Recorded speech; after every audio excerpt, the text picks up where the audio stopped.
As a violent storm lashes the city skyline, we are introduced to a man named Soma Kazuya, whose boss is exploding with rage over a recent mistake, forcing Soma to put on a hollow smile and take all the blame, knowing this is just another day in his constant struggle to survive. A struggle made worse when a senior colleague joins the verbal assault, and he's ordered to work all night just to fix the error, so he quietly picks up the scattered documents from the floor, while his superiors mock him from a safe distance. Because his job has always involved more than his official duties, and this same colleague even thanks him for being the perfect fall guy, as he's constantly forced to take on the work of others, carrying the heavy burden for his entire team. And when Soma timidly asks about the promotion he was promised, that promise is simply brushed aside once again, while the office clock ticks past 2 in the morning, in a building now dark and completely deserted, where only one soul remains slaving away at his desk, gazing out at the beautiful distant city lights, as another empty coffee can hits the overflowing trash bin, and he keeps working, pushing himself far past his physical limits, until suddenly his exhausted body finally gives out and he collapses onto the cold, unforgiving office floor. He then finds himself floating in a vast, endless sky, his eyes snapping open in a state of total confusion, where a mysterious woman reviews a file bearing his name, Soma Kazuya. And she reads aloud the official cause of death, which was overwork. A fact that causes a cruel, mocking smile to spread across her face, and Soma finds himself seated at a table in the clouds, where she presents 3 golden eggs representing love, cats, and money, before pulling out a massive 100-ton hammer, which she uses to smash the love egg to pieces, and then shatters the one for money without a second thought, before finally destroying the last cat egg, while Soma begs her to stop this bizarre and cruel test. But she just points at him, ready to bestow a new title, declaring that he is now the strongest corporate slave, a mockery that for Soma feels even worse than death itself, as he just wants to be left alone to finally rest. But she loses her patience and lunges directly at him, screaming that he's not going to be allowed to die because he's being reincarnated into another world as a hero. And he looks up, finally asking just who she is, learning she is Omeru, a god from that other world. And Soma realizes this whole ordeal is a kind of job interview, an interview to become a hero against his will, before he's shoved violently out a celestial window, and our poor boy plummets down into the endless void, falling helplessly toward the strange world below, screaming in terror, certain he's about to die all over again. Just then a pillar of light erupts from the ground, and he's caught safely in midair, held firmly by a heavily bandaged hand, as a red-haired woman holds him suspended over a glowing magic circle, his world spinning, leaving him completely disoriented. Until he finally accepts the impossible truth, he's in another world. And they land on rough, unpaved streets, in a place that looks like it's straight out of a fantasy game. But he can tell something is terribly wrong here, as the roadsides are filled with the wounded and the dying, and a feeling of deep despair hangs heavy in the air, while she explains that all the young people died in the war, and now the Demon Lord's army completely surrounds them. So she leads him up the fortress wall to see for himself, and our boy stares out at the grim, overwhelming reality. A massive horde of monsters waiting patiently below, realizing this isn't a game but a desperate fight for survival, and that this place, Rockfort, is humanity's last stronghold. Yet this woman, General Helga, seems strangely unconcerned, even though their army is made up of just the old and the injured, and he realizes they are in a truly hopeless situation. So he turns to Helga, desperate to hear if she has a plan, and she says she has a strategy, but first she needs his name. Then her plan begins with the grim numbers, 100 enemies to their 100 soldiers, and she confidently prepares her precise calculations, explaining her brilliant plan for her to fight 1,000 men. So he gives a thumbs up, sarcastically calling her an idiot, but she's flattered, thinking he truly understands her genius, until he points out the most obvious problem, asking how 2 people can possibly defeat an entire army. And her solution is simple: they just have to not die, which only confirms his initial assessment of her. But she's just thrilled to be praised once again. Suddenly, a small hand tugs on his coat, and he turns, caught completely off guard, to see an injured boy asking if the goddess will forgive him if he fails, which causes the red-haired woman to scold the crowd for their fear. But our boy gives the kids some practical life advice instead, and declares that the 2 of them are all that's needed to win, while elsewhere a dark majesty is being summoned, as a blonde advisor reports the hero's recent arrival. But she adds a strange detail: the hero and Helga wish to surrender, and this demon lord is deeply intrigued by this unexpected news, as his monstrous army roars in the encroaching darkness, and our MC explains their suicidal position to the enemy, claiming his shaking is just a strategic act to lure them in, when a colossal foot smashes into the ground nearby, announcing the demon lord has arrived in all his terrible glory, and our boy is stunned that their insane gambit actually worked. While Helga's eyes narrow, ready for the real fight to begin, her mechanical hand grips the hilt of her sword, and she plants her foot, raw energy surging through her, as the red-haired warrior screams her challenge to the heavens, moving in a blur of motion, a streak of pure lightning. But an enemy general intercepts her with a brutal kick, and she's thrown back, sent spinning like a projectile, while her aide watches from afar, questioning the entire plan, and a flashback begins, focusing on a captured man,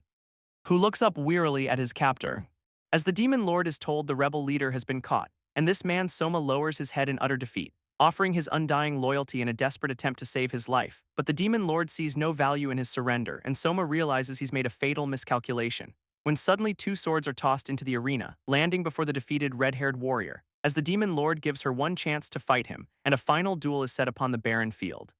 While watching from the bushes, Soma wants to stay hidden. But a voice greets them, a familiar and unwelcome presence. Back on the field, she grips her sword tightly, her eyes burning with rage, a silent promise of pain, and she unleashes her full power, screaming her defiance. As Soma recalls a prophecy that Helga is the world's strongest swordswoman, and elsewhere a white-haired woman observes the duel, while a flashback reveals her own true potential. But now she faces the demon lord himself, and the red-haired hero unleashes her full, unrestrained power. A massive blade of pure energy descending from the sky, which leaves the observer stunned by its missile-like force, and one even prepares her last words for a dear friend. As the attack connects with a blinding, world-shaking explosion, but her eyes widen in absolute disbelief, because through the smoke the demon lord stands completely unharmed, having stopped her ultimate attack with just 2 fingers, and he only regrets that it wasn't even worth defending against. So standing in the wreckage, he offers her one final chance. And she remembers the strange bindings on her arms, a demonic seal specifically designed to drain her power, a restraint she has worn until this very day. But now the demonic bind is finally released, and all the magic it has absorbed will return to her at once, causing her to erupt into a pillar of raw, untamed energy, as the bindings unravel from her body, revealing they are a weapon that can stretch infinitely, and the demon lord watches her transformation with interest. As the energized bindings whip towards him like snakes, making the spectators realize they surrendered far too soon, and the bindings envelop the demon lord, completely sealing his magic. As she prepares to strike, her power now absolute, and the red-haired hero shouts her final desperate gambit, her sword plunging forward in a silver streak, aiming straight for the demon lord's exposed eye. But the demon lord fights back with his own raw power, and the blade grinds to a halt just inches away from its target. While her former allies scream in utter confusion, and a shockwave of dark energy erupts from the clash, which completely obliterates the surrounding goblin army, their bodies thrown like ragdolls in the violent blast, clearing the entire battlefield in a single flash, and the man collapses, questioning the goddess's choice of hero. Remembering their vow to fight together as one, a promise now broken, leaving her completely isolated. But Helga stands firm even if she's the last one left, and the demon lord's helmet finally cracks under the immense strain. Her eyes widening in disbelief at the face that is revealed, for it's the face of the very goddess she served, before a dark hand closes around her head, and in an instant the hero is gone, leaving the man to stare up in pure unadulterated terror, because the demon lord has the goddess's face, and this new demon lord repeats their chilling question about surrender, and he knows the wrong answer will mean his own death, so his companion accepts their grim, unavoidable fate, offering a final somber farewell to him. But the hero lets out a strange, pathetic sound, and his companion stares, completely shocked by his reaction, her eyes widening in utter disbelief at what she's seeing, as he throws his head back, howling at the sky like an animal, and she realizes he's fully committed to acting like a dog, while the demon lord watches, finding the hero rather entertaining, a cruel, knowing smile spreading across his lips, because this hero chose an answer no one could have possibly predicted. And the demon lord declares it an honor to have him as his dog, which causes the hero's face to twist into a wild, manic grin. Elsewhere, a defeated red-haired woman lies on the ground, questioning why the goddess would choose such a useless man. And back in time, the hero admires his new adventuring outfit, impressed with even the most stylish boots, believing his entire past life was just preparation for this moment, and he dramatically accepts his newfound destiny. But the white-haired woman tells him to stop posing and listen, as she reveals a dark history of constant failure, admitting she can't defeat the demon lord alone, and a fundamental rule prevents her from summoning more heroes, before a talking book appears to scold him for his ignorance. But the goddess just punches the book, silencing it instantly, while he just smiles, completely unfazed by the lecture, and she smirks, revealing she's found a clever loophole, and that this time she has a completely different strategy. This goddess reveals a loophole in the ancient rules, explaining a god summons a hero, but a goddess grants their power, and she offers him the ability to summon all the past heroes, making him realize he would wield the power of every hero combined, and she cheers, confirming he understands the scale of this incredible power, knowing an army of heroes would guarantee their victory. But he points out a flaw: what if the demon lord simply runs away, which causes her to glare, calling him a coward, and for that she has a special solution, a liquor that will paralyze the demon lord on contact. And he sees a clear path to an easy, glorious win. But his ambition looks far beyond the simple battle, as he imagines himself ruling the world as its new king, boasting that he's a natural at management, confident he can run the world better than anyone else. But the goddess cuts him off with a harsh truth: he dies, his mission is simple: summon the heroes and then perish, and the paralyzing liquor isn't even for him but for her successor, and a single tear escapes as his grand dream shatters, realizing he's just being sent to die all over again. And he screams, asking if she cares about his feelings at all, knowing now that he gets absolutely nothing from this deal. as his hand begins to glow with a strange, unknown substance, and the goddess watches his outburst with a cold, indifferent stare before she throws her head back and laughs maniacally, and the white-haired woman smiles saying she's considered his worries, making him believe she's a true goddess unlike his cruel former boss, but she then reveals his original fate was to be an ant. A sterile worker ant with no future and no hope, and with a flick of her finger she crushes the imaginary insect, offering a special exception if he agrees to help her, saying he can be a honeybee instead, still a worker but at least not trapped in a dark cave where he would see the sun flowers and a glimmer of hope. But he asks if he can't just be human, saying he doesn't care if he's destined to die pathetically again, and she cheerfully blames his ancestors' bad karma for his fate. When a sudden sharp sound cuts through the air, and her friendly demeanor completely shatters, as she screams that he should be honored to even participate. So he raises a trembling hand in surrender, and with his head bowed he apologizes and agrees to her plan. He sits defeated in the vast starry space, as the goddess begins to float high above him, unleashing her true terrifying form, and he's racked with an unimaginable searing pain, screaming that she never warned him it would hurt so much, his eyes rolling back in his head from pure agony. But his suffering only seems to bore her, and she tells him the warp gate is open and to hurry up, when he has a sudden chilling realization that his miserable life wasn't from a lack of effort but because he lived by the rules, always seeking others' approval, and to change his trashy fate now, this honest way of living is no longer an option, and the goddess scoffs at his apparent nonsense, just as a bottle shatters across her head, and our boy stands over her, the weapon still in his hand, leaving her in disbelief, stunned by the sudden attack. Her rage building at his sheer unbelievable audacity, and she contorts, unleashing her true monstrous power, a single terrifying eye filling the entire void, as she promises him a life buried in eternal garbage, but a golden liquid suddenly splashes across her face as he douses her with the contents of a small bottle, revealing it's the special liquor, paralyzing her for 1 minute, and he sees his own past despair reflected in her eyes, knowing she just has to endure for 60 seconds. As she strains against the invisible magical bonds, and then he shoves the bottle into her mouth, knowing she saw him as nothing more than an easy pawn, but he's not giving her the chance to punish him for this, because he has finally made his decision that he will never again live by someone else's rules, and he forces the entire bottle down her throat, shedding his old obedient self for good, as a brutal strike ends his former master, and his hands are stained with a new terrible power, and he collapses, the weight of his actions crashing down on him. The horrifying truth sinking in, he just killed a god, and staring at the body a new thought begins to form. If he's already damned, then what is there left to fear? So he kneels before the demon lord, making a solemn vow that he will live a life more intense than any other, with his true goal being to become the new demon lord. Elsewhere, panic erupts over the dimension manager's death, and a desperate search for the emergency plan begins, as the scene shifts to the royal capital of Orville, where in the parliament Soma swears his loyalty to the demon lord, and the demon lord watches amused by his fervent pledge, as he salutes ready to follow any command, but the court officials mock his low-ranking appointment, and a flashback reveals how Soma first joined her side, his training beginning with a very simple command, a command he was told he must follow literally, as his new handler declares him the demon lord's dog, and Soma protests this literal interpretation. But she explains this kingdom strictly forbids metaphors, and his harsh training continues without any pause, forcing him into a humiliating act of obedience, as the blonde officer smacks him down to the ground, leaving him sprawled in the dirt, and she calls him a fool for saving the city. But he remembers a child's desperate plea, and admits he just wanted to be a hero. So a bowl of meat is poured out before him, which is not dog food but standard officer's rations, and she offers him a simple piece of advice: to obey the demon lord and he'll eventually get his chance. And from that day on, Soma never complained again. He woke earlier than any military dog, and he stood watch more diligently than any guard, his dedication becoming absolute as he threw himself into the most brutal training, earning the right to guard the demon lord's personal tent. And while humanity took millennia to evolve, Soma rose from a dog to a captain in just 45 days, leaving the other officers baffled by his rapid promotion.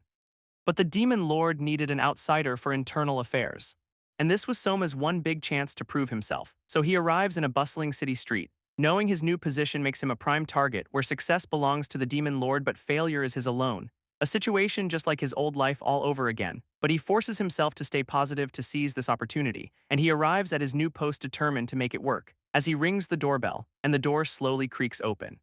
revealing two beautiful elves who ask if he is Lord Soma, and Soma is completely and utterly starstruck, as they welcome him inside, gently taking his hand, and he can't believe his luck with this amazing new workplace, his imagination immediately running wild with possibilities, until the white-haired elf presents him with a stack of paperwork, and he completely misreads the entire situation, when suddenly the entire mood shifts and the blonde elf's welcoming smile turns sinister, and he's suddenly on an execution ground, completely restrained, trapped though he tries his best to keep his cool. While the guards rough him up, telling him to be quiet, and a high-ranking official arrives to deliver the sentence, as the 6th Unit's Vice Captain Harmon begs for his life, and another member Merritt is also bound and waiting, and even the unit's pet panda is on the chopping block. And finally, the newly appointed Captain Soma himself, as the official sentences the entire 6th Unit to death, but his dramatic moment is ruined as his wig falls off, leaving Soma stunned by the sheer absurdity of it all. And the official quickly applies some kind of adhesive, frantically pressing his hair back into place, when a new elf appears introducing himself as Griffono, and he declares he's the one who will kill our boy. The scene shifts as his handler warns him about this man, reminding him to be careful with her lead as well, because Griffono has long coveted the director's seat, and now our boy stands as a direct threat to his ambition, and he asks what kind of plan Lady Marie has for him. And his handler smirks, revealing she has two options. And back in the present, our boy mocks his rival's name, scoffing at the elf's pride in his noble bloodline, saying that kind of talk is for livestock, not for warriors, which makes the guards rush to defend their lord's honor. But our boy remembers his own brutal, unforgiving history, and how he was forged into a weapon by the demon lord, and now even he doesn't know his own limits, leaving the onlookers stunned by his immense, suffocating power. And Griffono's soldiers tremble before the raw pressure. As he looks down at his cuffs, a red aura flaring to life, and shatters them with a single effortless flex, exploding forward in a blur of terrifying motion, as a guard fumbles with his rifle far too slow to react, and a bullet whizzes harmlessly past his head because he's already inside the guard's defense, and one man is down in an instant, leaving the remaining soldiers frozen in absolute terror. So he grabs the next soldier's leg, and a powerful throw sends him spinning through the air, before Soma slams him down, seizing the rifle for himself, his grip on the weapon absolute and unyielding, and he turns the gun on its owner and fires without hesitation, the first target falling in a spray of red, while another soldier panics, threatening to bite him. So Soma smashes his face with the rifle butt, and the second one is down as the commander reveals the gun only fires blanks. But Soma isn't done with the weapon just yet, and he shatters the ground with a single powerful strike, leaving the two later standing alone. And the commander's hand shakes as he draws his pistol, and he fires, screaming for Soma's death, but the bullet sparks harmlessly in the air, and a second shot rings out in the chaos, but Soma remains completely untouched, his cold confidence meeting the commander's rising fear, and with a single swipe the commander is defeated, and the remaining soldiers bow, hailing the new Lord Soma, his display of power having won over the entire crowd, and even his own crew is stunned by his incredible strength, as they all pledge their undying loyalty to him, and Soma grins, maniacally insulting his new followers. As the soldiers mocked him from the sidelines, he warned them that he would not hesitate to use force, promising to show them exactly what happens when he decides to show absolutely no mercy, exploding forward in a sudden violent blur, so fast that one soldier didn't even have time to fire his gun, instinctively dodging an attack that never actually came,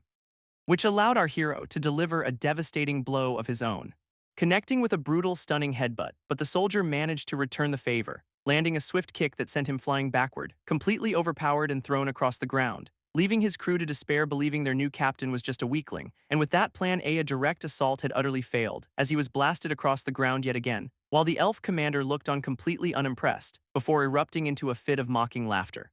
taunting the fallen captain for his pathetic weakness, and then slowly, deliberately reached for his sidearm, firing a single warning shot that cracked the nearby wall, after which the commander revealed his cruel and humiliating terms, ordering him to kneel and beg like a dog for his life, a humiliation that would mean sacrificing his entire future ambition, prompting his subordinate to desperately beg him to surrender. But our boy began to explain the reasoning behind his past actions, as the man in black glared up from the ground, completely cornered, while the elves continued to mock his pointless bravado, before he was blasted into the air again, utterly helpless, and a lone howl suddenly echoed through the night. Meanwhile, a woman named Marie was sleeping soundly with her dogs, when suddenly the entire pack sprang into action, leaving her all alone in the now empty bed as their shadows raced through the dark city streets, their paws scrambling silently over the rooftops, speeding through the deserted town square, leaping gracefully from one building to another, until their intended target was finally in sight, where the blonde elf leader sneered down from his perch, just as an explosion rocked the entire courtyard, leaving the elves completely stunned by the sudden blast, unable to believe what they were seeing, for the demon lord's personal hounds had just arrived, and the shocked elf leader demanded to know how this was possible. So our boy revealed his past as a military dog himself, grinning as he reminded them of the severe penalty for harming these creatures. And the dogs attacked, their fangs finding flesh in the chaos, tearing into the stunned and unprepared soldiers, each one a living weapon of pure unwavering loyalty, leaving the elves completely and totally overwhelmed, with their leader now caught in the powerful jaws of the Alpha. Elsewhere, an elf official reminded a woman that she now serves the tax office, but Soma calmly told her to check the signature on the document again, shocking the elves when they saw it wasn't his real name, as he revealed it was the name he had been saving for his future child, and the blonde elf's eyes immediately filled with tears, as she collapsed, realizing she had thrown away her only chance at love, while Soma walked off, offering only some cold, distant comfort, leaving the long-haired elf official seething with silent rage, his mind struggling to process the rapidly changing situation, his entire face beginning to contort with stress, before it finally settled into a painfully obsequious smile. As he tried to claim the whole thing was just a welcome prank for Soma, but Soma's hand only tightened on the hilt of his weapon, reminding the elf that in this kingdom threats are not just empty words. And to prove his point, Soma took the official's gun, pressing it to his own head, his gaze remaining steady and completely unflinching, which caused the elf official to start shaking uncontrollably, sweat dripping down his face, his eyes wide with sheer panic, while Soma screamed at him, daring him to shoot, triggering a flashback to the elf's youth as a young noble, where he was constantly mocked by everyone for being useless, and he tried desperately to prove his own worth, but all of his attempts were clumsy and utterly pathetic. So to become a true heir, he decided to join a hero's party, where he arrogantly offered the hero a chance to serve under him, dreaming of the day he would defeat the demon lord. But the woman he loved, a warrior named Helga, rejected him completely, and her scorn sent him spiraling down into darkness, leading him to turn to the demon lord just to make her his. But his willing surrender earned him absolutely nothing, as the demon lord saw no value in his pathetic betrayal, and his subordinate could only tremble in fear at what was to come, as a searing punishment was poured directly over his head, a strange substance that ate right through his very armor, leaving him broken on the floor, a worthless and discarded tool. Yet even then, desperate, he still sought to prove his merit, offering to secure Helga's surrender all by himself. But his own people were already waving white flags of surrender, so the demon lord simply cast him aside, seeing him as just another obstacle. And he remembered paying a fortune just to buy his current rank, screaming at the profound injustice of it all, wondering why he was treated like trash while others were so favored. Back in the present, our boy flashed a confident, victorious smirk, as his ally explained their simple two-pronged strategy. Plan A was always a full-force head-on attack, and Plan B was simply to beg for mercy if that failed. But the truth was, our boy wasn't truly acknowledged by the demon lord, so to keep up the dangerous illusion of power, he had to constantly act like an arrogant, overconfident thug, which is why the elf commander now unleashed his energy ready to fight, while the agent felt a suffocating pressure from Lord Griffono, knowing that even Griffono's subordinates were dangerously strong, and that a single pull of the trigger would surely end him. But his bluff was the only thing keeping him alive in this moment. So he decided to push his luck even further, insulting Griffono's biggest insecurity, his physical appearance, which left the onlookers horrified, knowing he just crossed a fatal line, and Griffono's men immediately demanded he open fire. So enraged, Griffono prepared to shoot the insolent man, but something in that moment made him hesitate, as he recalled the agent acting weak, allowing himself to be beaten, wondering if it was all just a calculated performance.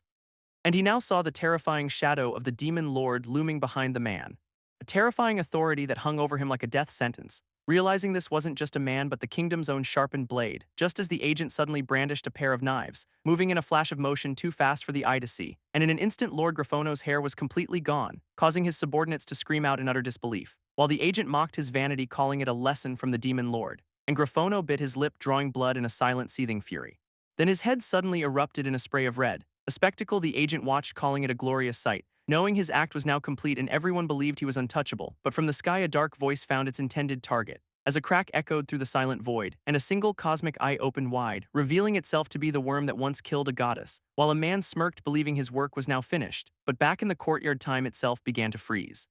and he realized that no one around him was moving. Everyone was stuck in bizarre, unnatural poses, as if the entire world had become a frozen photograph. And then suddenly he found he couldn't move either, as a voice from the sky found its target once more, and a powerful entity grabbed the man Soma by the face, complaining about having to clean up his recent mess, muttering that the paperwork alone had been a complete nightmare. Then massive clouds began to pour down upon the city, forming into the shape of the goddess's lost fortress.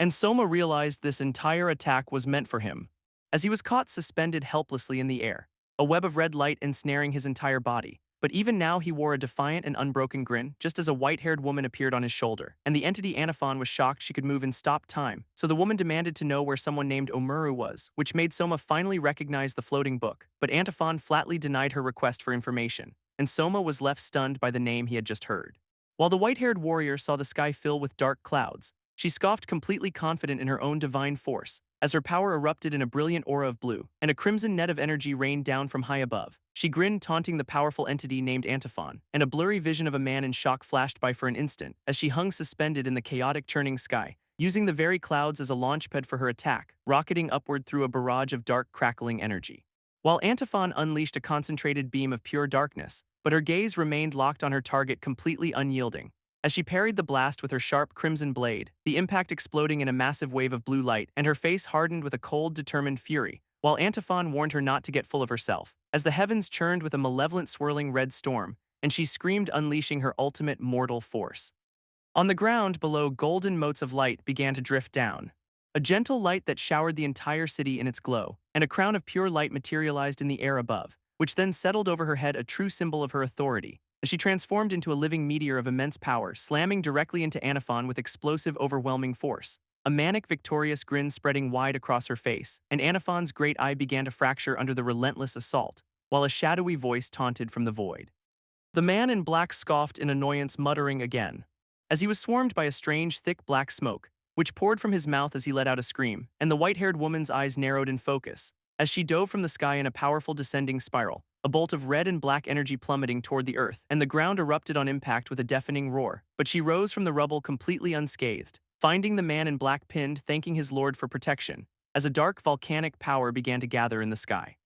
She prepared to counter it with her Gaia force, and a massive ancient gate rose from the very earth, its doors pried open by giant skeletal hands, as a skull with a single glowing blue eye peered out, and a multi-headed skeletal horror began to emerge. The creature that was summoned, Skull Seraphis. On the ground, the man in black continued to play dead, as the monster's bony hands lunged forward into the smoke, reaching for its intended target hidden within the haze. The shadowy entity watched from the clouds above,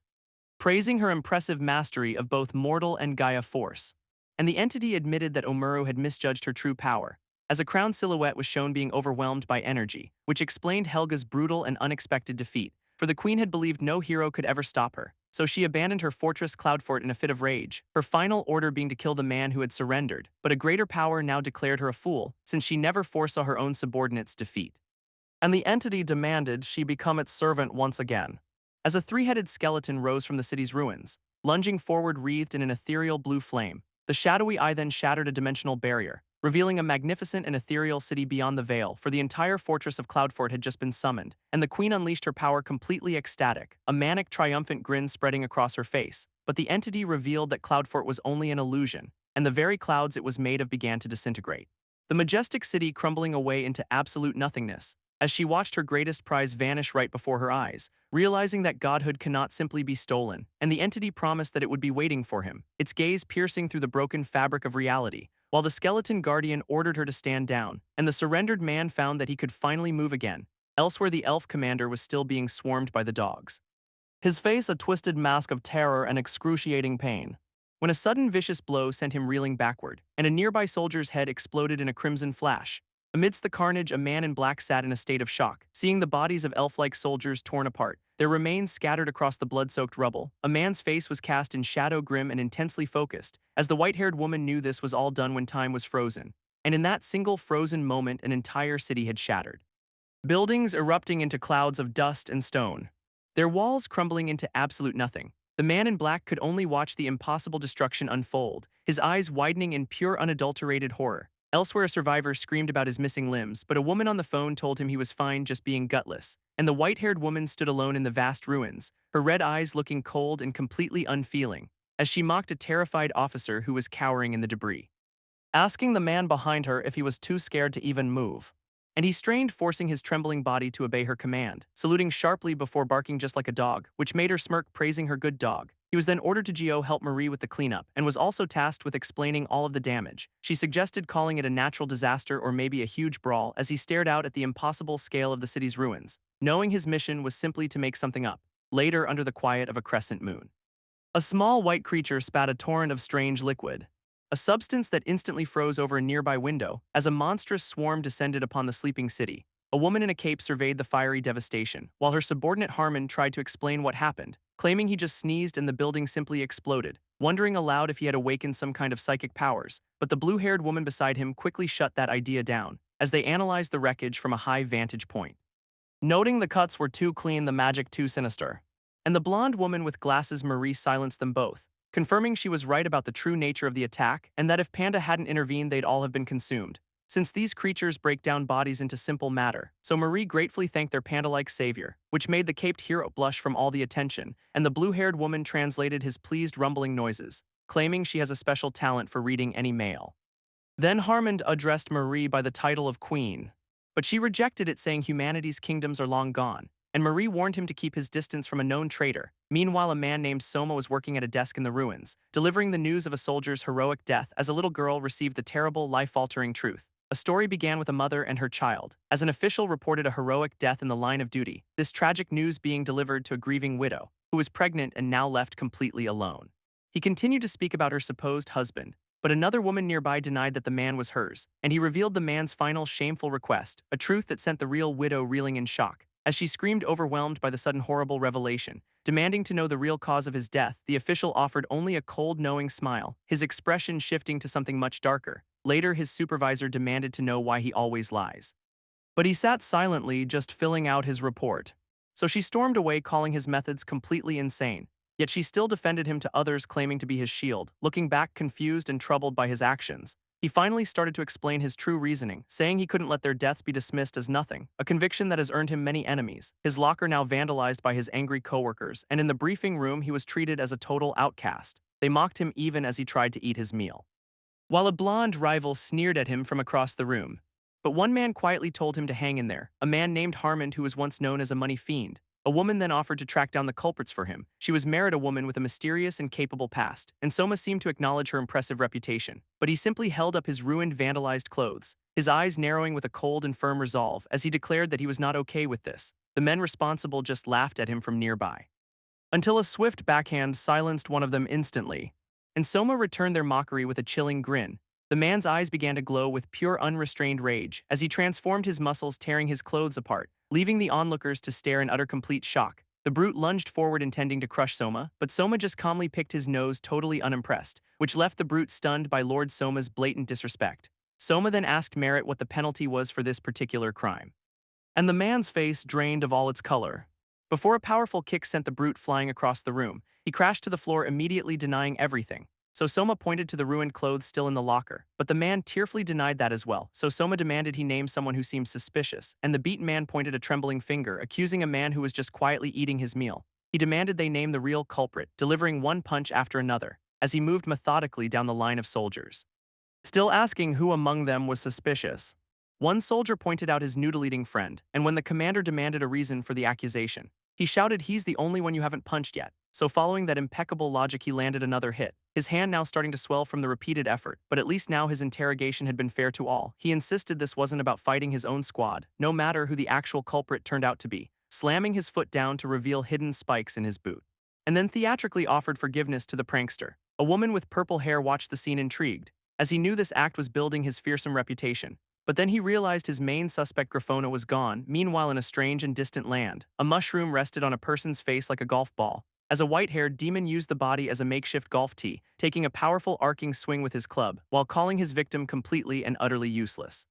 The man begged Lord Estito for his life, but Estito just ground his boot into the man's head, a demon chief annoyed that his tee had dared to move. On the ground, Griffono pleaded for his own life, and Estito coldly confirmed his worst fears. As a mushroom stalk struck Griffono, sprouting fungi all over his body, the demon revealed the mother tree offer was his only path to salvation. Two female elves approached, begging Estito to calm down, promising they would do anything if he would just forgive Griffono.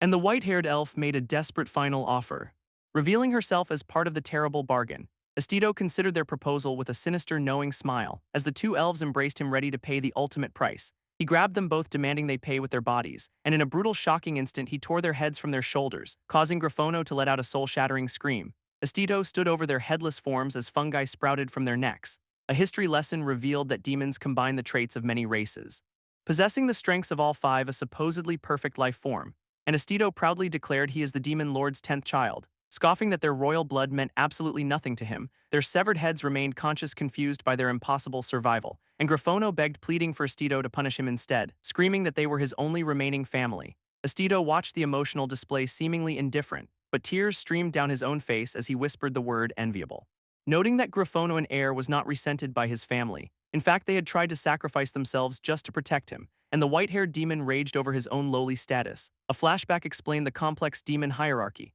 The 9 Kingforges were the powerful first generation, and they created vast armies through binding blood contracts, but their descendants grew weaker and weaker over time. Estito, however, was a special and unique creation, as he shares a parent with the original Kingforges, and he calls his siblings nothing more than simple tools. His destiny, he claims, is to forge a new kingdom, a manic, ambitious grin spreading across his face. The mushroom-covered elf begged again for his life, so Estito calmly asked why he had fought against Soma, but the elf was completely paralyzed with fear. Estido then dismissed Soma as nothing more than a mere mutt, lifting the elf effortlessly into the air by his head, saying that thanks to this incident he was now a problem child. Offering one final chilling piece of advice. Before he discarded the now lifeless body, two doll-like maids suddenly appeared beside him, and Estido was clearly annoyed by the interruption, as they warned him about his declining contribution points. He sighed and reluctantly agreed to their terms, but then his neck violently erupted, a new more powerful form tearing itself free, shedding his old shell completely. It began with a strange vision of a city held within a single colossal hand.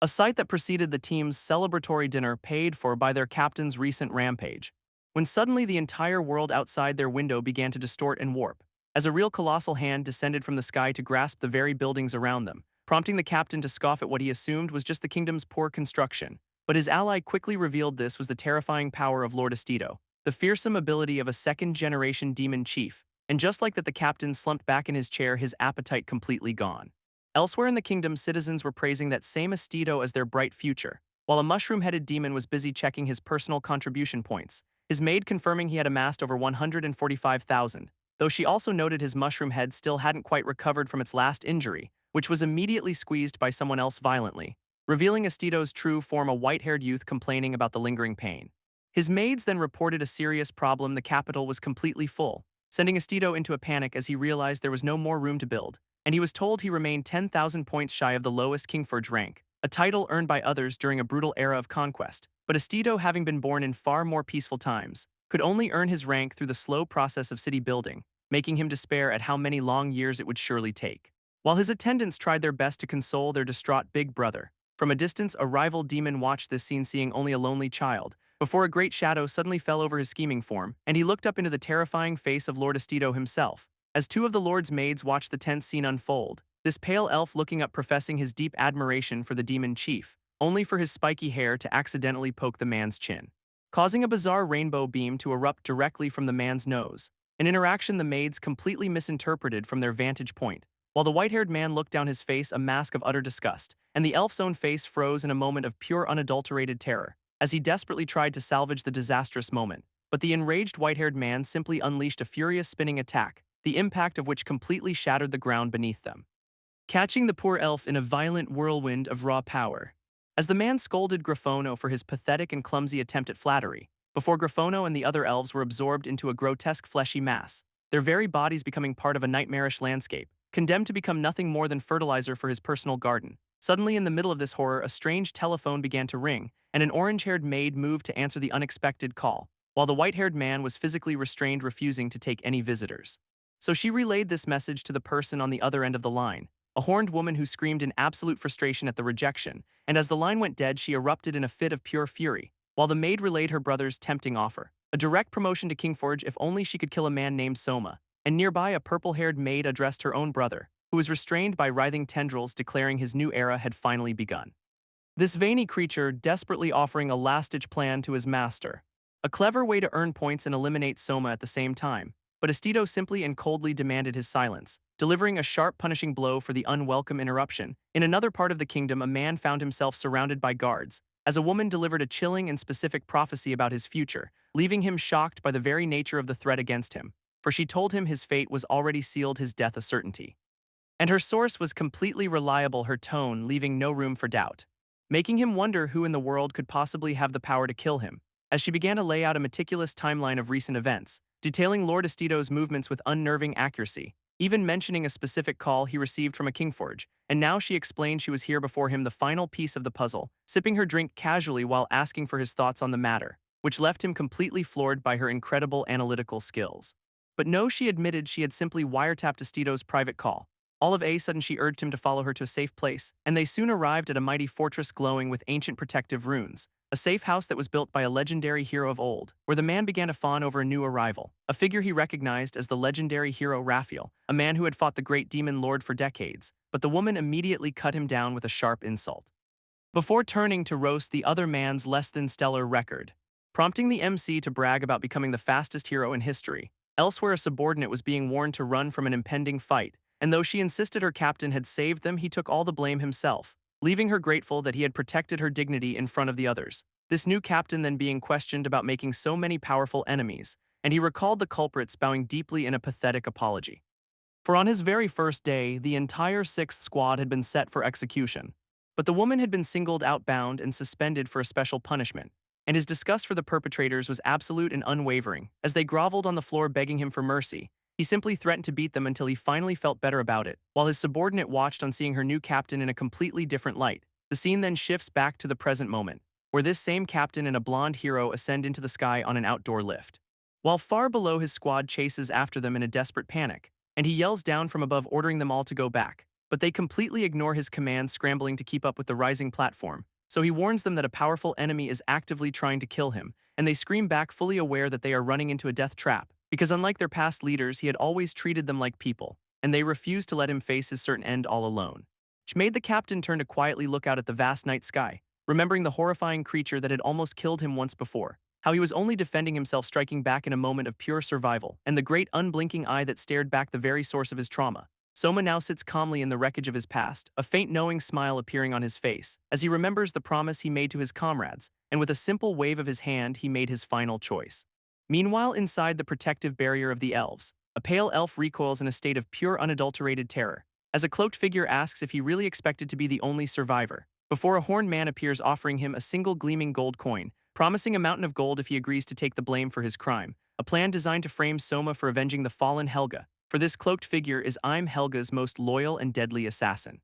In another location, a dark fortress glows ominously under the pale moon, where a maid is stopped at the gate asked to provide a password, and surrounded by guards she claims to be just a simple servant. But her clumsy attempt at a distraction only serves to anger them, so she suddenly unleashes a deadly storm of blades, her eyes burning with greed for the massive bounty on Soma's head. But her attack stops cold, frozen in midair, as a powerful laser beam erupts from the darkness, ending her life instantly, leaving the would-be assassin to lie motionless on the cold floor. While a man in star-shaped glasses reports the successful kill, and the Secretary General sips her wine looking completely unimpressed, her personal enforcer, a man known only as F1, standing ready for his next orders. Soma watches all of this, regretting that he sent his friends away, and he facepalms, realizing his cool, dramatic moment has been completely ruined, while a smug smile spreads across the Secretary General's face, as she offers to reveal the palace's 4 strongest fighters. Starting with the man in the star-shaped glasses who appears beside her, explaining they are genetically modified super soldiers, the absolute last line of defense for the entire palace, and only she and the Demon Lord himself can command them, for they are the Forbidden Guard, the elite F4. A subordinate swears his undying loyalty to the Demon Lord, but the Secretary General reveals a dangerous and unsettling secret, claiming she moved the guard specifically to save him from a hidden threat. Before she begins to mock his misplaced and naive confidence, though he refuses to believe her manipulative lies, the blonde woman just stares back, utterly unimpressed by his denial, as her guards are shown capturing yet another intruder, and she reminds him of the recent tax office incident, making him realize the truly terrifying truth of his current situation, for the Demon Lord has been completely isolated ever since that day. And the subordinate believes he's now searching for a place called Cloudfort, revealing that the Demon Lord was its former manager, and now he is desperately trying to take it back. But she turns the questioning back on him with a sharp tone, before a fist connects squarely with his jaw, throwing him to the ground utterly defeated, as she gives him a final ultimatum: talk or die all alone, making him consider dragging her down into his problems with him, for this secretary knows a dangerous secret he cannot afford to have revealed.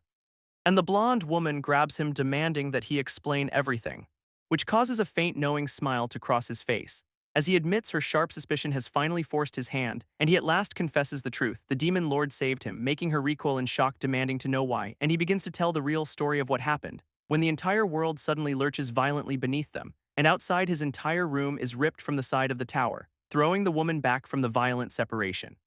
As the room soars high into the dark night sky, leaving her standing alone on a ruined, crumbling ledge, watching in total disbelief as it flies away from the palace, while guards scramble below trying to locate the missing section, and an agent moves to evacuate her, but she just screams Soma's name. Trapped inside the flying room, Soma yells her name back in a cry of betrayal, while elsewhere a hand carefully places a small block on a model tower, for to the mastermind Estito this is all just a simple game, as he controls all creation and destruction within this strange realm. And his small doll-like assistant quickly finds their target, pinpointing Soma's captured block on the architectural model. So ASDTO gives the order to mark him for the next phase, sending tiny spies through the building's complex air ducts, a swarm of fluffy, unassuming orbs that floats through the vents, entering Soma's flying prison completely undetected. The black-suited man now faces his opponent, realizing his clever plan has backfired, making him the prime suspect in all of this. And in another location, a blindfolded maid named Palm receives a new order, drawing her blade as she prepares to strike, slicing through an entire building with a single devastating cut. Back on the rooftop, the floor splits open between them, triggering a flashback to a white-haired demon smashing through a solid wall, a memory that is just a blur of shock and utter panic, as he remembers the exact moment Soma was caught in the powerful blast.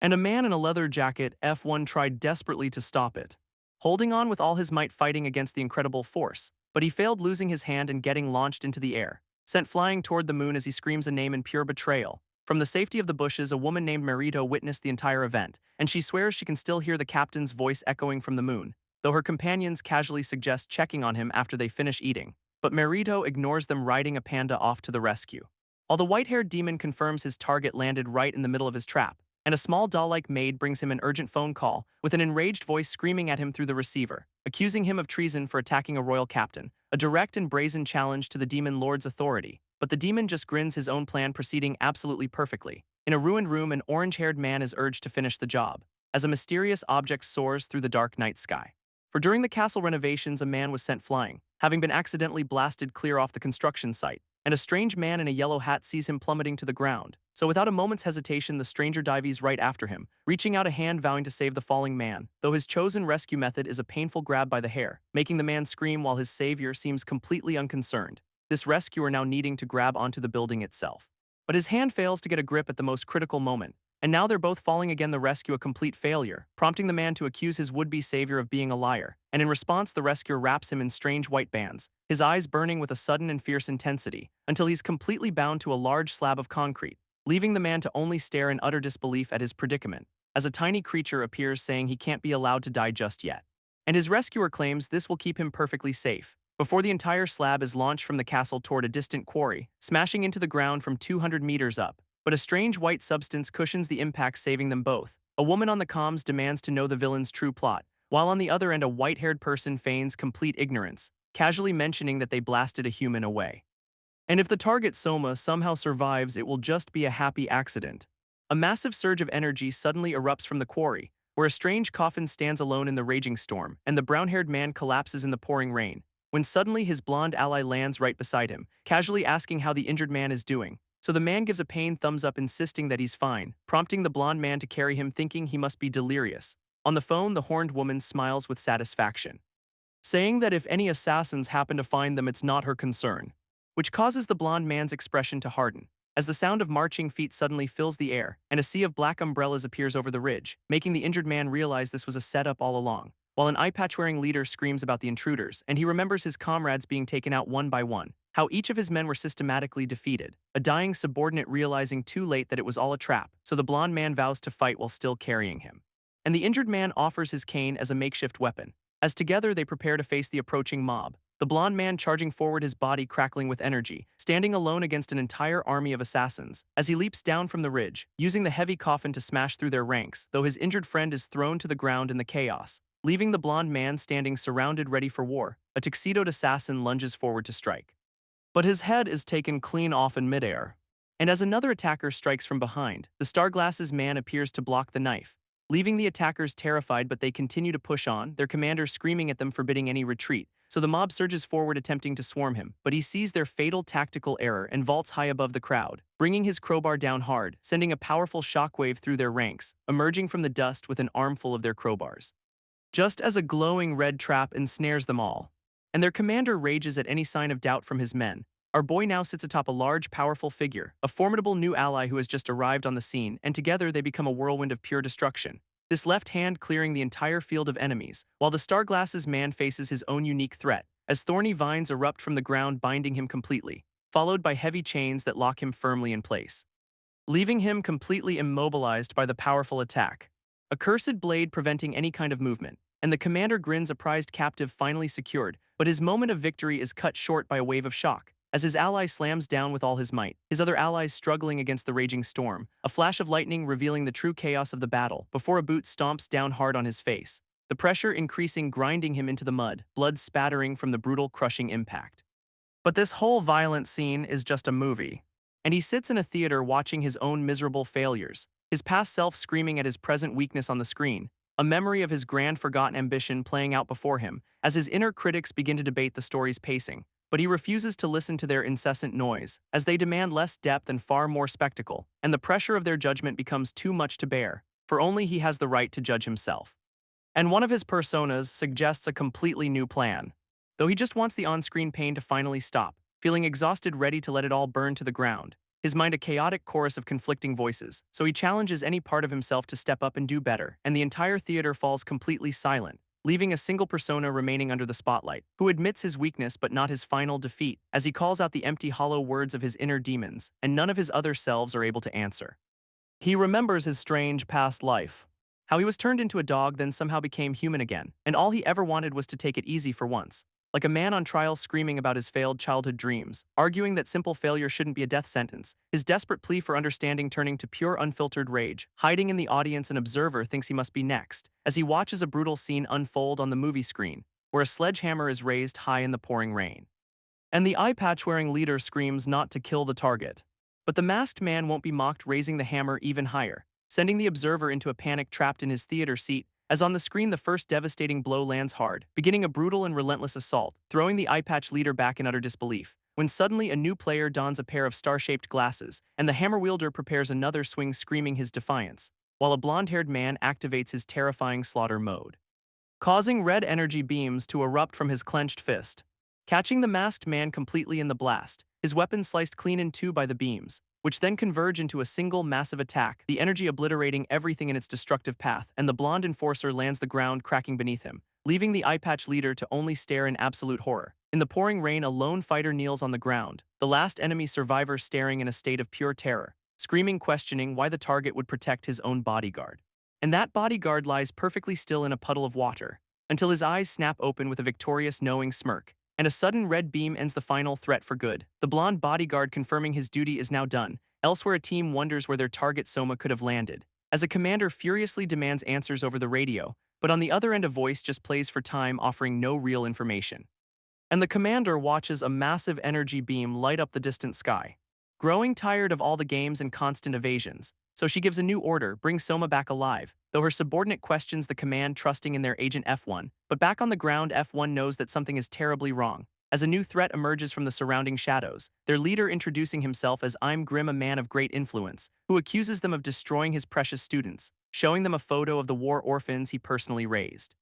claiming he trained them all to be humanity's last hope. And now he mourns them, blaming Soma for their fate just like he blames him for Helga's, but Soma simply raises a hand, cutting the old man off, calling out the villain's twisted and self-serving logic. As he reveals the truth, Helga challenged the demon lord herself, a flashback showing her final ultimate defeat at the lord's hands, and the old man claims her death was an honorable one, but the MC dismisses their tragic backstories entirely, demanding to know why he was made the target in the first place, accusing the man of betraying his own faction for personal gain, and laughing at his pathetic self-righteous act. The insults getting personal, calling him senile and foolish, before a fist connects, sending a spray of blood flying, and a scoreboard flashes in his mind, 1-0, his ally noting his nerve, but the kid seems completely unfazed, as he immediately admits he probably can't win this fight, a sudden wave of instant regret washing over him,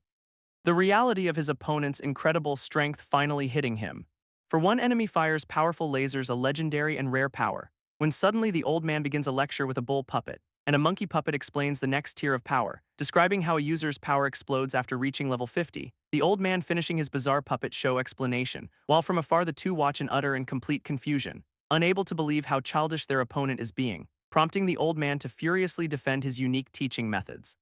But our boy is completely and totally unimpressed, arguing that clear, concise world building is absolutely essential, scoffing at cheap tropes and the overuse of foreign words, because for him clarity is what matters most in any story, and the score is now tied 1-1. The headmaster then mocks the guard's surprisingly low level, revealing the laser was just a one-time surgical implant, which makes the hostage scream out in defiance, but the guard's blunt honesty completely stuns him, admitting all those bodies were just bait for his real trump card. And now he will face the Academy's top 7 students, this elite group gathering in the middle of the storm, each one pushing the very limits of known power, while the guard hoists his charge up to safety, claiming it's for his own protection from the coming battle, the pulley straining under the weight, sending sparks flying, as the hostage ascends the sheer cliff face, and they finally reach the very top, where he scrambles out onto the narrow ledge, but the guard's expression is grim and determined, as he breaks the pulley mechanism with a single sharp blow, a move the headmaster calls particularly sly, for he stranded himself to protect the hostage from harm, and now all alone he faces the academy's best fighters. The students confirming their mission eliminate the guard, and the headmaster praises his top student's quick thinking, this masked fighter looking confident, his ability still unknown, when suddenly there is a blur of impossible motion. And the guard stands ready with a strange new weapon. But the top student is already down, defeated in an instant. As the strategist carefully explained his plan, certain that a hidden gun would be the perfect surprise, he failed to see that the man in star glasses had his own and suddenly froze, completely terrified of the height, just as a new ally leaped forward to protect them, blasting a shotgun at point-blank range. But the attack did nothing, for number 4's body was like iron, and he unleashed a furious barrage of punches in return. Though the luchador stood completely unfazed by the assault, his durability proving immense even if his strength was not, so he simply walked right past his stunned opponent, allowing the star glasses man to shove the barrel into his mouth, testing the absolute limits of that supposed invulnerability. When suddenly a blade flashed through the pouring rain, and number 5 the swordsman landed a clean hit, for he was the genius chosen by the holy sword itself, which prompted the star glasses man to pose a simple question. If he was stronger than the sword, how could it possibly cut him? And just as he spoke, the swordsman's blade was blocked by the luchador's head, sending the swordsman flying, utterly betrayed by his own ally, while the man in the star glasses just smirked at the chaos. But a new challenger was already appearing in the distance, a man strapped with explosives who approached them slowly, warning them all that smoking is a very bad habit, and then promptly stomped out his own cigarette on the ground.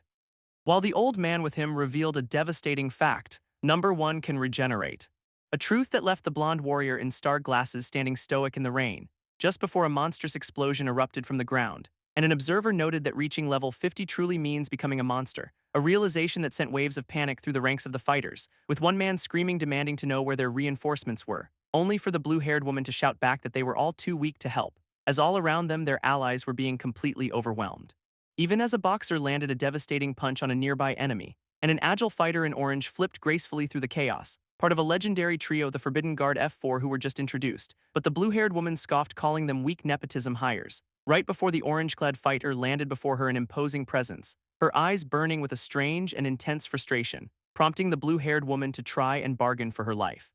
But the fighter was furious, stuck on cleanup duty, while everyone else was out hunting Soma for the hero's crown, and though the blue-haired woman tried to redirect her opponent's rage, the fighter's foot stomped down with terrifying finality as she unleashed a powerful lightning-fast kick, which a man named Harmon leaped in to take for her, realizing in that instant he had made a fatal mistake, while elsewhere 2 allies heard their captain's voice calling from the moon, and the blue-haired woman riding a panda rushed to help, followed by the man with the crate who decided to follow her straight into danger, remembering the plan they had made and the vision of a brutal fight in the rain, where they watched as red lights filled the sky and 2 masked figures interrupted the terrible chaos, forcing their plan to change, escape to the forest, where a man with star glasses appeared, claiming to be a mere bystander, as his group asked for the location of Captain Soma, and the bearded man recalled a foolish promise of an easy win. While their team sprinted desperately through the dark, rainy woods, being watched from the trees high above, and suddenly attackers dropped from the canopy, making the forest floor erupt in a storm of bodies and lightning, as he screamed a warning that it was an ambush, and a countdown began from a nearby cliffside, and at once a massive explosion rocked the entire quarry, leaving the bearded man stunned, wondering who these people were, while a man with a flower pin worried for someone named Merritt. Just as a blast of force narrowly missed him, causing the bearded man to scream in pure unadulterated terror, for the star glasses man was down, their counterattack had failed, and a fighter in an orange top glared down at the bearded man, asking if he would fight, but he refused to help, so she called him a useless old man, while the man with the flower pin feigned ignorance, wanting only to escape, resenting his rank, wanting a shot at glory for himself, insisting he was a lost cause, telling them to save themselves. As he remembered the attacker's relentless assault in the storm, and a memory surfaced of his own young daughter, so he closed his eyes, holding on to that precious image, his gaze hardening, a child's hair clip, a silent promise, and he stood to intercept the blow, finally admitting his mistakes, just as a brutal kick connected squarely with his head, the impact sending a spray of blood flying through the air, which the blue-haired girl watched in absolute horror, as he was thrown back, defeated and broken, and the attacker stomped his head into the muddy ground. And with his last breath, he told the girl to run. But she refused to abandon the one who brought her here, recalling how he said she looked just like his daughter, and a memory of a shared meal, a quiet moment of understanding, how he had even told her stories about his ex-wife. But the attacker just laughed, mocking his final stand, declaring him worthless, not even worth a bounty, and the blue-haired girl whispered a single chilling command, her eyes as cold as steel as she ordered the kill. And behind the attacker, a giant panda materialized from the shadows, its eye glowing with a menacing red light, making the attacker turn stunned by its impossible size as she powered up her leg for a devastating kick. But the panda caught her attack with impossible ease, and as the woman attacked with a flying kick, the panda-masked man blocked it, her confidence shattering in a single instant as he seized her legs with a crushing grip and slammed her repeatedly into the wet, unforgiving ground, while nearby a man begged his companion to stop shaking him. And the attacker lay defeated in a growing pool of red, with the blue-haired woman standing over her, a gun aimed at her head. And with her last breath, the woman dared her to shoot, before a single gunshot echoed under the full moon, and elsewhere a red-haired girl and an old man watched a burning landscape, her ear twitching, catching a faint sound on the wind. A sound she knew anywhere, it was a gunshot, and the old man realized number 8 had finally met an enemy, so he ordered his agents to ignore the guard and take Soma's head. Introducing number 3, a silent agent whose weapon is pure speed. And number 7, a beast-eared girl with both beauty and super strength, and they began to plan their attack combining their unique powers, while a lone figure stood unharmed amidst the raging inferno, and an observer couldn't believe their target was still alive, knowing that number 1's regeneration always starts from a newborn state, when suddenly a blue streak of energy flashed across the sky, prompting the beast girl to call for a change of plans to buy more time. As the blue streak made an impossible sharp turn, which a cyborg's robotic eye scanned tracking the high-speed object, his targeting system locking on almost instantly, placing Soma directly in the crosshairs, his robotic eye glowing with deadly intent. As Soma ran caught in a blinding light, believing it was the end, he confessed his love out loud, which left the cat-eared girl stunned that he could even speak, while elsewhere a giant fist descended from above, smashing into the ground with immense earth-shattering force.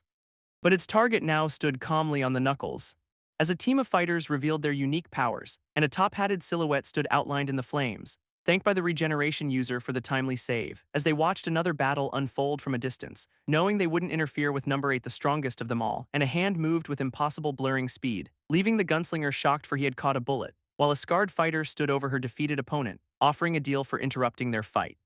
That one of them could leave alive. And she pointed to the old man on the ground, but insisted she wouldn't harm the cute panda, and then she revealed a secret about their strongest fighter, that number 8 has no special abilities whatsoever, a claim that made the old man explode with rage at the accusation, and the other fighters erupted into furious arguments, accusing the entire system of being rigged against them, while their mentor dismissed number 8 as a lost cause, and his students erupted in utter disbelief.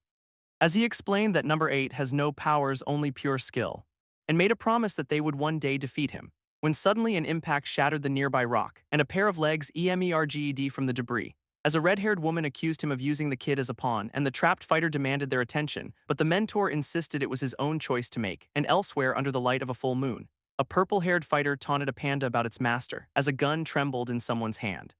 The weapon unsteady, the grip completely uncertain. As the blue-haired woman took aim hesitating, her resolve shattering in the critical moment, and a bullet was caught in midair, leaving her defeated, able to do nothing but apologize, while a wild laugh echoed through the forest, and a maniacal fighter mocked her failed courage, though her fallen comrade urged her to ignore the taunts, so she decided to sacrifice herself in the panda's place, apologizing for wasting his chance at life, a decision that left the bearded man completely stunned.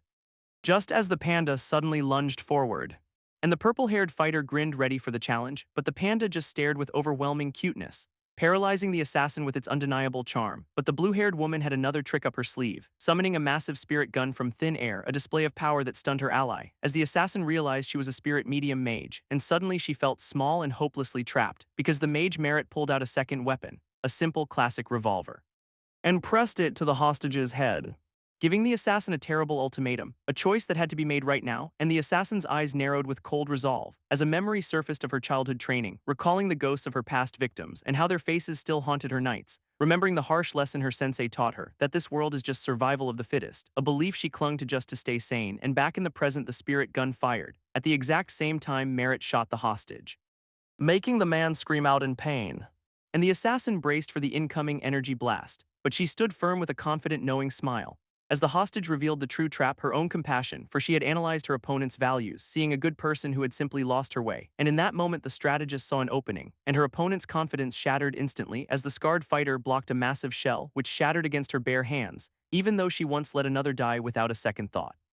A woman who had thrown everything away. A choice the strategist couldn't possibly understand, and she screamed, "You could have saved her." But the fighter's cold reply was that the weak just die, so the strategist yelled, "Then why did you block the first shot?" And a memory surfaced in the fighter's mind of her comrades celebrating her birthday and a promise to meet again next year, a memory that brought a faint smile to her face, a smile that quickly broke into tears, and she lashed out, punching the cliffside in anguish, knowing that saving one person would destroy her entire world. and the strategist realized she was losing the argument, that this brutal philosophy was all she had left. So the fighter accused the strategist of cursing her, and the strategist broke down full of regret when a hand grabbed her from behind, and she was slammed into the ground by a new enemy. But the giant panda caught the falling agent, while a man on the ground screamed for them to escape, but a purple-haired brawler vowed to kill them all. As three strange assassins descended upon her, identifying her as a level 50 powerhouse, and realizing that to win they must use their sealed light, for it was the only way to bring her down, while elsewhere another warrior lay defeated by them, and the sky above had finally cleared, and on a high cliff Soma found strange carvings, feeling the message was meant specifically for him, a message from a senior named Raphael, a man who had died 250 years ago,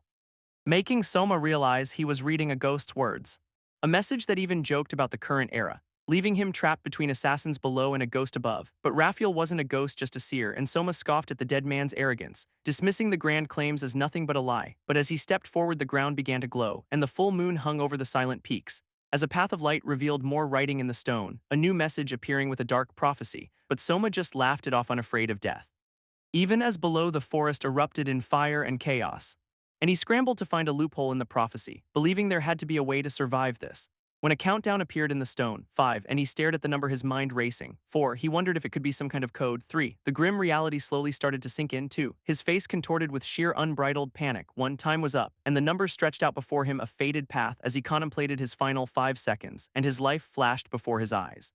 And he tried to accept a life with no regrets. But he had a mountain of them, so he smashed the ground, rejecting this fate, refusing to play along with any prophecy, and his fist connected with something hard, revealing a hidden box beneath the stone where he spotted another inscription inside, a message that praised his rebellious spirit, and the box offered him one piece of deadly advice. While elsewhere under the same moon a battle raged on, and a man with flaming hair walked through the wreckage, as a robotic-eyed foe questioned his motives, warning him that the kingdom's elites were coming. But the killer's shadow revealed a demonic presence lurking within, and the commander noted the guard's sudden talkativeness, seeing the pink star emblazoned on his chest, which made the mustached elder look up, considering the possibility, and he shouted a challenge to the kingdom's elite forces, screaming for them to hurry up and arrest him, knowing that under the full moon their trap was laid, and a cyborg with a star-patched eye stood amidst the flames. While an observer watched with a skeptical gaze, explaining that Soma is just a disposable pawn, but Soma clenched his fist, declaring that they are still here, and the elder calmly repeated his question, "Where are your so-called elites?" As Soma waited, knowing it could be any minute now, but then he turned, sensing something was terribly wrong, just as a massive annihilation beam struck from the heavens, and suddenly Soma was bound by glowing chains. As his cat-masked attacker said, he let his guard down,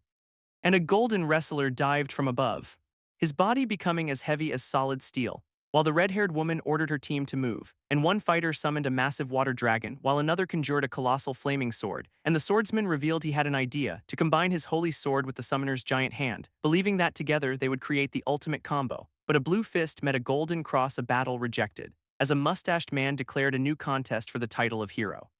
And elsewhere, a star-faced man was bound in flaming chains, mocking his captor, the annihilation beam now exposed, goading the bird-like captor for his inaction, as night fell over the jagged rocky spires, and a pink-haired girl scaled the rock carrying a friend on her back. As they ascended the impossibly high cliff face, a landscape that was a maze of broken spires, and a man in a suit looked up, completely startled.